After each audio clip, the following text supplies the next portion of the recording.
Example 10 है integral dx by 9x² minus 12x plus 8। देखिए वही फॉर्म है इंटीग्रेशन का जो सम स्पेशल का फॉर्म नंबर 2 में लिखाए हैं। Integral dx by ax² plus bx plus c का फॉर्म है। जब भी इस तरह का इंटीग्रेशन हो फॉर्म में सबसे पहला स्टेप लिखा है कि कोफिशिएंट ऑफ x² को +1 बनाएंगे। तो यहाँ कोफिशिएंट ऑफ x² जो है उसको कॉमन ले लीजिए, 9 है तो 9 को कॉमन ले लेंगे तो +1 हो गया कोफिशिएंट।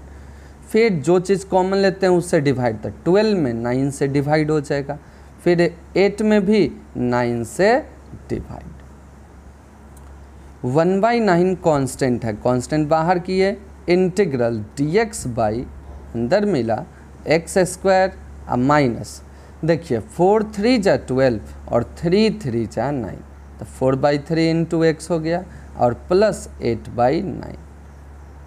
तो first step coefficient of x² +1 हो गया। सेकेंड स्टेप में लिखाए थे अब परफेक्ट स्क्वायर बनाएंगे, तो देखिए 1/9 इंटीग्रल dx बाई, अब जो है परफेक्ट स्क्वायर बनाते हैं कैसे, तो a² माइनस है बीच में तो इसलिए -2ab प्लस b², ऐसा सोचेंगे, माइनस है बीच में तो -2ab प्लस b² ऐसा सोचना है।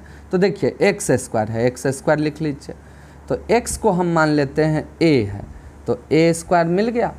अब चाहिए -2ab, तो 2 का ज़रूरत है परफेक्ट स्क्वायर बनाने के लिए, तो 4 को लिख सकते हैं 2 × 2/3, यही ना 2 2 जा 4/3 हो जाएगा, इंटू x। अब देखिए हमको ज़रूरत था -2ab का, तो -2, x को माने थे a तो x हो गया हमारा a, और जो बच जाता है वो क्या बचता है, b बच जाता है, तो b हमारा क्या हो गया 2/3 b हो गया। अब परफेक्ट स्क्वायर बनाने के लिए चाहिए प्लस b², आप अपने मन से b का स्क्वायर जोड़ दीजिए, b हमारा क्या है 2/3, तो अपने मन से b का स्क्वायर जोड़ दिए। अब b² जोड़े हैं तो इसको घटा देंगे तो प्लस b² हो गया।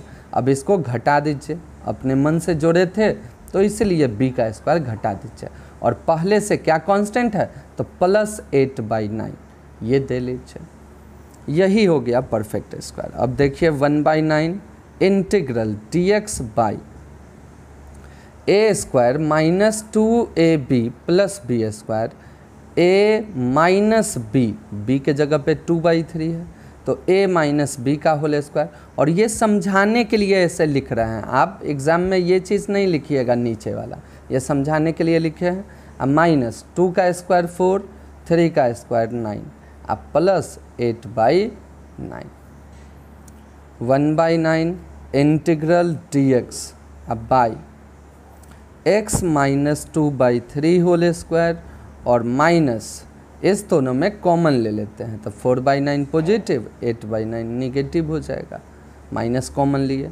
1/9 integral dx by x minus 2/3 whole square, अब माइनस 9 यहाँ एलसीएम लीजिएगा तो 4 अब -8 -4 अब /9 बचेगा, माइनस पहले से है फिर माइनस प्लस 4/9 हो जाएगा।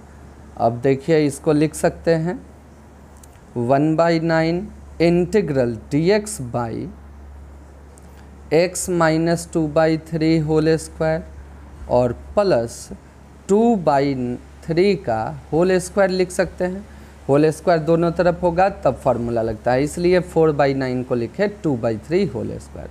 अब फार्मूला लगाइए, थर्ड नंबर देखिए dx by a² plus x², formula लिखा है 1/a, a के जगह पे 2/3 है, tan inverse x by a, x के जगह पे x माइनस 2/3, अब बाई a के जगह पे 2/3 प्लस c।